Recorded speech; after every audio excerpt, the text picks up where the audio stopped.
Hi friends, నమస్తే. Welcome to ఇంటి భోజనం. నేను మీ ఆశర్షతి. ఈరోజు వీడియోలో చిన్న బర్త్డే పార్టీస్ కోసం ఇంట్లోనే చాలా ఈజీగా తయారు చేసుకునేటటువంటి కేక్స్ని చూపిస్తున్నానండి. ఎటువంటి బేకరీ వస్తువులు లేకుండా, అలాగే క్రీమ్ లేకుండా, ఇంకా ఎగ్లెస్ కేక్ని మనం ఏ విధంగా తయారు చేసుకోవాలి, దాని తర్వాత ఏ విధంగా మనం డెకరేషన్ చేసుకోవాలి, ఇదన్నీ కూడా నేను ఈ వీడియోలో మీకు ఎక్స్ప్లెయిన్ చేస్తానండి. ముందైతే మనం కేక్ బేస్ని రెడీ చేసుకోవడానికి మిక్సీ జార్ని వాడుతున్నామండి. ఇలా మిక్సీ జార్లోకి 1/2 కప్పు వరకు చక్కెరని తీసుకుంటున్నాను. అలాగే 1 కప్పు వరకు చల్లటి పాలను తీసుకుంటున్నాను. అయితే ఈ పాలల్లో నేను సగం వరకే పోసుకున్నానండి.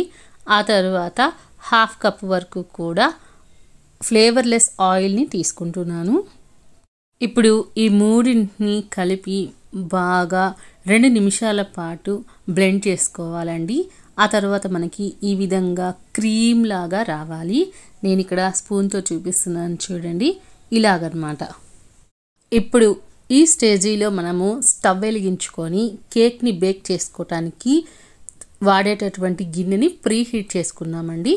నేను ఇక్కడ మందపాటి గిన్నెను ఒకదాన్ని తీసుకొని స్టవ్ని సిమ్లో పెట్టి మూత పెట్టేశాను. ఈ లోపల మనం కేక్ బ్యాటర్ని ప్రిపేర్ చేసుకుందాము. ముందైతే ఒక మిక్సింగ్ బౌల్లోకి మనం మిక్సీ జార్లో పట్టుకున్నటువంటి బ్యాటర్ని మొత్తాన్ని వేసుకున్నాము. ఆ తర్వాత ఒక సీవ్ని పెట్టుకొని ఈ విధంగా 1 కప్పు తోటి మైదాని తీసుకున్నానండి. దీని ప్లేస్లో మీరు గోధుమ పిండి కూడా తీసుకోవచ్చు.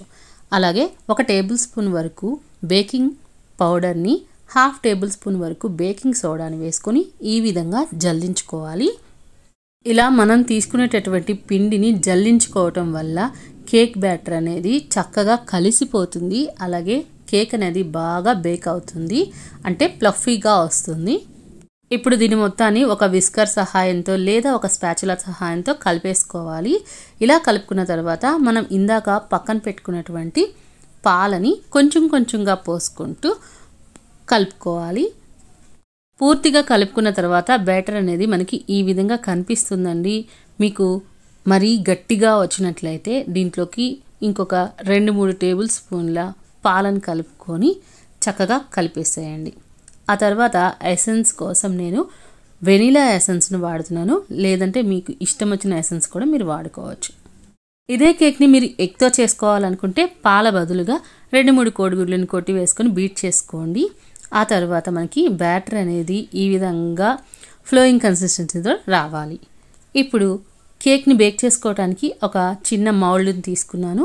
దాంట్లోకి కొంచెం బటర్ని కానీ లేదా నెయ్యిని కానీ అంచులు అమ్మటి అలాగే అడుగు భాగం మొత్తాన్ని కూడా అప్లై చేసుకొని ఆ తర్వాత 1 టేబుల్ స్పూన్ వరకు పొడి పిండిని వేసుకొని ఈ విధంగా మొత్తాన్ని స్ప్రెడ్ చేసుకోవాలి. మీ దగ్గర ఉంటే మీరు బటర్ పేపర్ని కూడా యూజ్ చేసుకోవచ్చు.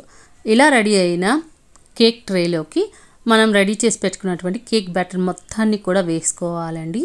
వేసుకున్న తర్వాత 2-3 సార్లు ఈ విధంగా ట్యాప్ చేసుకుంటే ఎయిర్ బబుల్స్ అన్నీ కూడా వెళ్ళిపోతాయి. ఈ కేక్ ట్రేని ముందుగా మనం ప్రీహీట్ చేసి పెట్టుకున్నటువంటి గిన్నెలోకి ఈ విధంగా ప్లేస్ చేసుకొని స్టవ్ని సిమ్లో మాత్రమే పెట్టుకొని కనీసం 45 నిమిషాల పాటు బేక్ చేసుకోవాలి. ఈ కేక్ అనేది రెడీ అవడానికి మనకి 45 నిమిషాల టైం పడుతుంది కాబట్టి ఈలోపు మిగతా వాటిని రెడీ చేసి పెట్టుకున్నామండి. ఇప్పుడు ఒక మిక్సింగ్ బౌల్ తీసుకున్నాను. అలాగే దీంట్లోకి 4-5 టేబుల్ స్పూన్ల వరకు కూడా చక్కెరని తీసుకున్నాను. కొంచెం నీళ్లు పోసుకొని షుగర్ సిరప్ని రెడీ చేసుకుంటున్నాము. దీనికి పాకం రావాల్సిన అవసరం లేదండి. కేవలం చక్కెర అనేది కరిగిపోయి ఒక పొంగు వస్తే సరిపోతుంది. మనకి షుగర్ సిరప్ అనేది రెడీ అయిపోతుంది. ఇప్పుడు దీన్ని స్టవ్ ఆఫ్ చేసేసుకొని పక్కన పెట్టుకొని పూర్తిగా చల్లార్చుకోవాలి. ఈలోపు మన కేక్ అనేది బేక్ అయిందో లేదో ఒకసారి చెక్ చేస్తున్నాను. నేను 30 నిమిషాల దగ్గర మూత తీసి చూశానండి. ఈ విధంగా మనకి కనిపిస్తుంది. నేను టూత్పిక్ని గుచ్చి కేక్ బేక్ అయిందో లేదో ఒకసారి చెక్ చేస్తున్నాను. మనం తీసుకున్నటువంటి కేక్ బ్యాటర్ యొక్క బరువును బట్టి కేక్ బేక్ అవటానికి కావాల్సిన టైం అనేది ఆధారపడి ఉంటుందండి. ఇక్కడ ఇంకొక 5 నిమిషాలు బేక్ అయితే మనకి కేక్ అనేది పర్ఫెక్ట్గా సెట్ అయిపోతుంది. సో ఈ లోపల నేను షుగర్ సిరప్ని మరొక గిన్నెలోకి తీసుకొని పూర్తిగా చల్లార్చుకుంటున్నాను. ఈ మొత్తం షుగర్ సిరప్ మనకి 1 గ్లాసు అంటే 150 ml వరకు వస్తుందండి.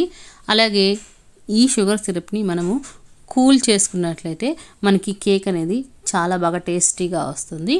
ఇప్పుడు 40 మినిట్స్ అయిపోయిందండి. కేక్ అనేది చక్కగా పొంగుతూ వచ్చింది, మంచి గోల్డెన్ బ్రౌన్ కలర్లో కూడా వచ్చింది.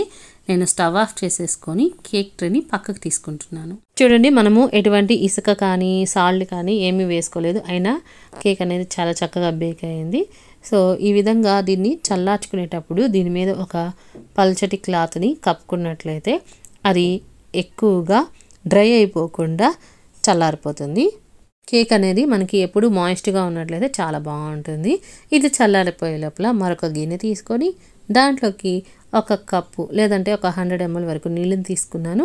అలాగే దీంట్లోకి 2 టేబుల్ స్పూన్ల వరకు కార్న్ఫ్లోర్ కలుపుకుంటున్నాను. దీన్ని మనము కేక్ మీద డెకరేషన్ చేయడానికి క్రీమ్కి బదులుగా వాడుతున్నామండి. ఈ విధంగా కార్న్ఫ్లోర్ని ఎక్కడ ఉండలు లేకుండా చక్కగా కలుపుకున్న తర్వాత మనకి నచ్చినటువంటి కలర్ని దీంట్లో యాడ్ చేసుకోవచ్చు. నేనైతే ఇక్కడ కేసరి కలర్ని యాడ్ చేసుకుంటున్నాను. సో దీన్ని కూడా చక్కగా మిక్స్ చేసేసుకొని ఆ తర్వాత దీన్ని స్టవ్ మీద పెట్టుకుందాము.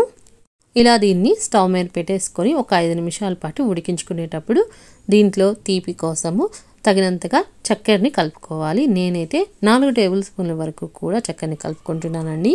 స్టవ్ని సిమ్లోనే పెట్టుకోవాలండి. కార్న్ఫ్లోర్ అనేది ఎక్కడ ఉండలు కట్టకుండా ఉండటం కోసం గరిటెతోటి కంటిన్యూషన్గా కలుపుకుంటూనే ఉండాలి.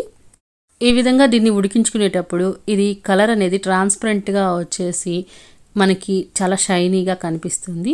ఈ స్టేజ్లో స్టవ్ ఆఫ్ చేసేసుకోవాలి. అలాగే దాన్ని కూడా పూర్తిగా చల్లార్చుకోవాలి. ఇప్పుడైతే నేను కేక్ని డీమోల్డ్ చేసుకుంటున్నానండి. సో ఈ విధంగా డీమోల్డ్ చేసుకోవటానికి కేక్ ట్రేలో అంచులు వెంబటి స్క్రేప్ చేసేసి మూత పెట్టి రివర్స్ చేసుకున్నాను. చూడండి, మనకి ఈ విధంగా కేకు చాలా మంచి కలర్లో వచ్చింది కదా. ఇప్పుడు కేక్ని ఈవెన్గా కనిపించడం కోసం పైన హైట్గా ఉన్న పార్ట్ని కట్ చేసేసుకుంటున్నానండి. అలాగే ఈ కేక్ మొత్తాన్ని కూడా నేను 3 లేయర్స్గా కట్ చేసుకుంటున్నాను. ఇలా నైఫ్ తోటి కట్ చేసుకోవచ్చు, లేదా మీరు థ్రెడ్తో కూడా కట్ చేసుకోవచ్చు. పైన హైట్గా ఉన్న పార్ట్ అనేది చూడండి, కట్ చేస్తే మనకి ఈ విధంగా కనిపిస్తుంది. చాలా ప్లఫీగా వచ్చింది మనకి, అలాగే మంచిగా స్పంజీగా వచ్చింది.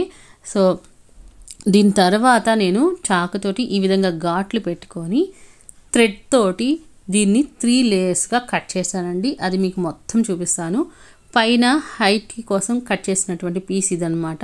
సో ఇది తీసేస్తే మనకి 3 లేయర్స్ అనేవి కనిపిస్తాయి. ఫస్ట్ లేయర్ చాలా పల్చగా వచ్చిందండి. మీకు అలవాటు కనుక ఉన్నట్లయితే థ్రెడ్ తోటి కట్ చేయండి, లేదంటే మీరు నైఫ్ తోటే కట్ చేసుకోండి.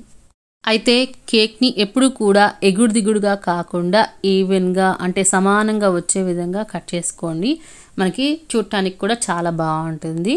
సో ఈ విధంగా 3 లేయర్స్ని కట్ చేసుకున్న తర్వాత మనం ఈ కేక్కి డెకరేషన్ చేసుకోవటానికి ఏమేమి కావాలో చూపిస్తున్నాను. ఇప్పుడు ఈ విధంగా ఒక ప్లేట్ని పెట్టుకోండి, దాని మీద ఒక బౌల్ పెట్టుకొని దాని మీద మనం కేక్ని దేని మీద పెట్టాలనుకుంటున్నామో దానికోసం ఒక ప్లేట్ని పెట్టుకుంటున్నాను. మీ దగ్గర ఉంటే కార్డ్బోర్డ్ని కూడా మీరు పెట్టుకోవచ్చు.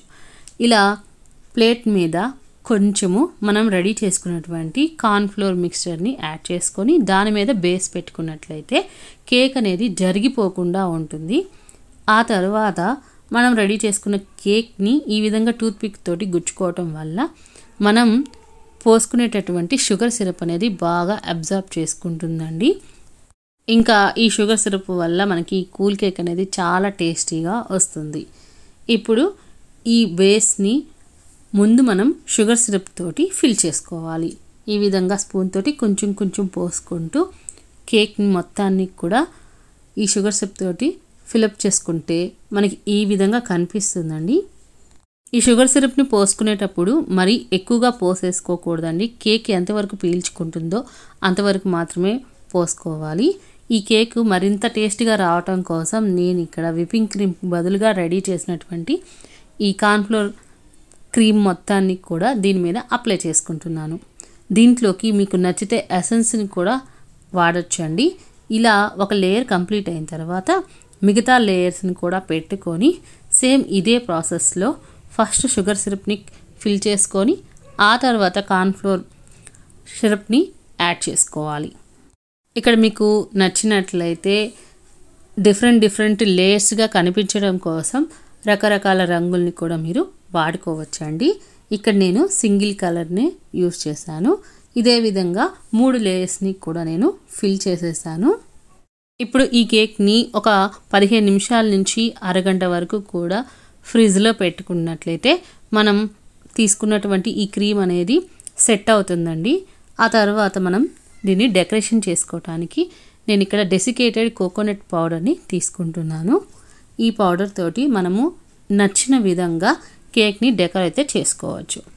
నేనైతే ఒక సర్కిల్ షేప్లో పేపర్ని కట్ చేసుకొని ఈ విధంగా కేక్ మీద సెంటర్లో పెట్టేసేసి చుట్టూ కూడా ఈ డెసికేటెడ్ కోకోనట్ పౌడర్ని వేసుకున్నానండి. ఆ తర్వాత ఈ పేపర్ని తీసినట్లయితే మనకి మధ్యలో మంచిగా రౌండ్గా కనిపిస్తుంది. సో కలర్ కాంబినేషన్ అనేది మీ ఇష్టం అండి. నేను చేసిన ఈ కేక్ అయితే చాలా బాగా కనిపించింది. అదేవిధంగా దీన్ని ఇంకొంచెం నచ్చినట్లుగా మీరు డెకరేషన్ అయితే చేసుకోవచ్చు, లేదా బర్త్డే గిఫ్ట్గా మీరు హ్యాపీ బర్త్డే అని కూడా రాసుకోవచ్చు. నేనైతే ఈ విధంగా స్ప్రింక్లర్స్ తోటి ఫిల్ చేసుకున్నాను. ఇదే విధంగా నేను ఇంకొక కేక్ని కూడా రెడీ చేశానండి. ఈ విధంగా మీకు నచ్చినట్టుగా మీ క్రియేటివిటీకి తగ్గట్టుగా కేక్స్ని మీరు డిజైన్ చేసుకోవచ్చు, ఎటువంటి విప్పింగ్ క్రీమ్ అనేది లేకుండా. టేస్ట్ అయితే చాలా బాగుంటుందండి. అలాగే మనం చేసినటువంటి లేయర్స్ కూడా చాలా పర్ఫెక్ట్గా వచ్చాయి. చూడండి, మనం తయారు చేసినటువంటి లేయర్స్ ఎంత బాగా పర్ఫెక్ట్గా కనిపిస్తున్నాయో. చూడటానికే కాదండి, తిన్నప్పుడు టేస్ట్ కూడా చాలా బాగా కుదిరిందండి. మరి నేను చూపించిన ఈ పద్ధతిలో మీకు నచ్చిన ఫ్లేవర్స్ తోటి మీరు కూడా ఇంట్లో కేక్స్ని ఇదే విధంగా రెడీ చేసి చూడండి. మీకు ఎలా కుదిరిందో నా కమెంట్ సెక్షన్లో షేర్ చేసుకోండి. అలాగే వీడియో నచ్చినట్లయితే తప్పకుండా లైక్ చేసి మీ ఫ్రెండ్స్కి, రిలేటివ్స్కి షేర్ చేయండి. మరి ఇలాంటి ఈజీ టిప్స్ కోసం, ఇలాంటి ఇంట్రెస్టింగ్ రెసిపీస్ కోసం ఇంటి భోజనం ఛానల్ని సబ్స్క్రైబ్ చేసుకోవటం మాత్రం మర్చిపోవద్దు. Thank you friends.